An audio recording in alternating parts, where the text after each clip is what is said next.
कि अपने को ये द्रव्य नियोग नहीं छोड़ना। समझ में आया? द्रव्य नियोग नहीं छोड़ना, किसी भी कीमत पर नहीं छोड़ना, इसका अध्ययन करते रहना।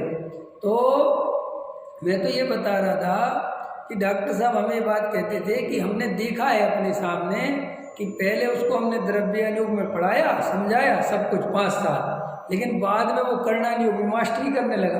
तो ऐसा हो गया कि वो समय सार ही भूल गया।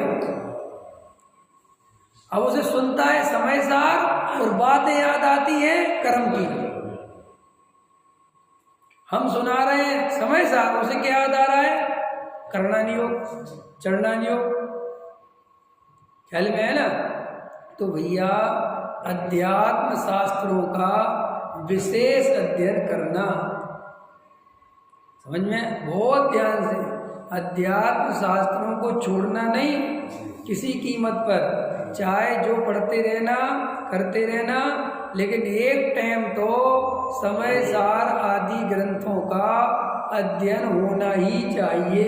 ये कह रहे टोडामल जी। समझ में आया? तो देखो, इससे हमारा श्रद्धा मजबूत होता है। और इसमें जो अंतिम लाइन लिखी टोडामल जी साहब ने, अभी थोड़ा इसका भी अर्थ कर दें। हेतु दृष्टांत आदि द्वारा स्पष्ट हो जाए, हेतु युक्ति नाना युक्ति तर्क युक्तियों से और दृष्टांतों से, उदाहरणों से और स्पष्ट हो जाए कि मैं आत्मा हूँ, मैं शरीर नहीं हूँ, जानना देखना मेरा कार्य है, मैं किसी का कर्ता धर्ता, मैं ज्ञानमयी वस्तु हूँ, मेरा चैतन्य स्वभाव ज्ञानमय है, यही मैं हूँ।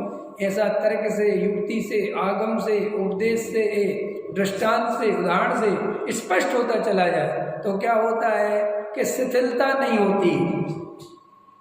शिथिलता नहीं होती माने ऐसी बातें सुनता रहता है तो निमित्त की दृष्टि नहीं होती, व्यवहार में उपादेय बुद्धि नहीं होती, क्रियाकांड का कर्ता भोक्ता नहीं बनता। समझ में आएगी नहीं? अगर ऐसी बातें सुनता रहे तो, और जागृत रहता है। और अगर इसकी जगह वर्तमान योग आदि में, करना योग में, चढ़ना योग में ताकत लगा दे और द्रव्य योग को छोड़ दे, तो वहाँ चूंकि सारे कथन व्यवहार के हैं, सो वहाँ पर निमित्त की दृष्टि हो जाती है, कर्म की दृष्टि हो जाती है, एक द्रव को दूसरे द्रव का कर्ता धर्ता मानने लगता है, परिणामों में उलझ जाता है, क्रिया सुधारने में लग जाता है।